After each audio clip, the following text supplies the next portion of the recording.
ఎప్పుడైతే మనం దేవునికి భయపడతామో, ఇవాంజలిజంలో మీకు ఒక మాట చెప్తాను.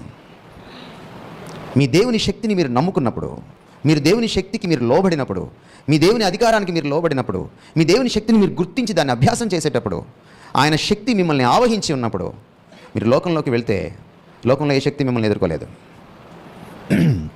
మీకు చిన్న సన్నివేశం చెప్తాను. నేను ఒక ఊరికి వెళ్ళాను. ఒక ఊరికి వెళ్ళినప్పుడు ఒక మాంత్రికుడిని కలిశాను. అనుకోకుండా కలవాల్సి వచ్చింది. అతను వచ్చి కూర్చొని అందరికీ ఏదేదో చేస్తున్నాడు, గారడీ చేస్తున్నాడు. నేను చూసి వెళ్ళి ఆసక్తిగా వెళ్ళి అక్కడ కూర్చున్నాను. నువ్వు అందరికీ చేసావు కదా, నాకు చెయ్యి అన్నాను. అతను లేచి వెళ్ళిపోయాడు. ఎందుకు వెళ్ళిపోతున్నావు? నీకు చేయలేను అన్నాడు. ఏడబ్ల్యూ టోజర్ అనేటువంటి భక్తుడు తను టీనేజ్లో ఉన్నప్పుడు చదువుకుంటున్న రోజుల్లో ఊజా బోర్డు అని వాడతారు. ఈవెన్ చైతన్య కాలేజీలో కూడా ఆడుతూ ఉంటారు. ఒక ఆరుగురు కలిసి ఒక కాయిన్ పెట్టి లేకపోతే ఒక గ్లాస్ పెట్టి అందరి చేతులు పెట్టి ఆ అక్షరాలపైకి వెళ్తూ ఉంటుందన్నమాట. కనుక్కుంటూ ఉంటారు వాళ్ళు. దయ్యానికి సంబంధించిన ఆట అది. ఒకరోజు ఇలాగే ఆయన కాలేజీలో ఆడుతూ ఉంటే ఈ భక్తుడు అప్పుడే మార్మన్స్ పొందున్నాడు, టీనేజ్లో ఉన్నాడు. వెళ్ళి అక్కడ నుంచున్నాడు ఆసక్తిగా చూద్దామని. అది కదలడం మానేసింది.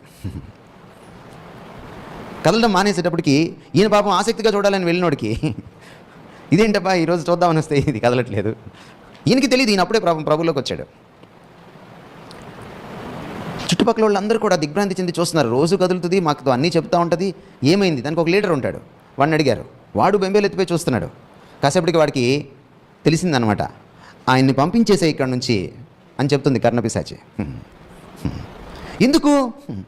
ఎందుకు పంపించేయమంటుంది? అతని మీద నాకు దేవుడి రక్తం కనపడుతుంది. సో దేవుని సర్వాధికారం అనేది ఎంత గొప్పదో, అది మిమ్మల్ని ఎంతగా ఆవహించుంటుందో మీరు అర్థం చేసుకోలేకపోతున్నారు. కరోనా కావచ్చు, మరొక కష్టం కావచ్చు, మీరు భద్రం ఆయన చేతిలో. మన కరోనా వచ్చినప్పుడు నేను చాలా సిక్కయ్యాను. డాక్టర్ని అడిగితే కరోనా రాలేదన్నాడు. నేనేమో 17 కేజీలు తగ్గిపోయి ఒక స్కెల్టన్ లాగా మారిపోయి నేను కోలుకోవడానికి కనీసం 3 నెలలు పట్టింది. క్యాన్సర్ అన్నారు, టీబీ అన్నారు, ఇంకేదో అన్నారు. టెస్టులన్నీ చేశారు. డాక్టర్తో పోట్లాడి ఇంకా అవసరం లేదు మీ వైద్యం అని ఇంటికి వచ్చేసాను. ఇంటికి వచ్చిన తర్వాత దేవుడు హీల్ చేయడం మొదలెట్టాడు.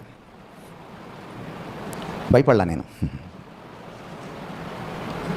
నాకొకటే అనిపించింది, అయితే తీసుకుంటే ఆయన దగ్గర ఉంటాను, చావైతే లాభం. ఒకవేళ తీసుకోలేదనుకోండి స్వస్థపరుస్తాడు. రెండింటికి ఆయనకి అధికారం ఉంది. స్వస్థపరచడానికి అధికారం ఉంది, నా ప్రాణం తీసుకోవడానికి కూడా అధికారం ఉంది. సర్వాధికారం అంటే అది. సర్వాధికారిని నమ్ముకున్నాక నేను సర్వరోగాలను చూసి భయపడక్కర్లేదు.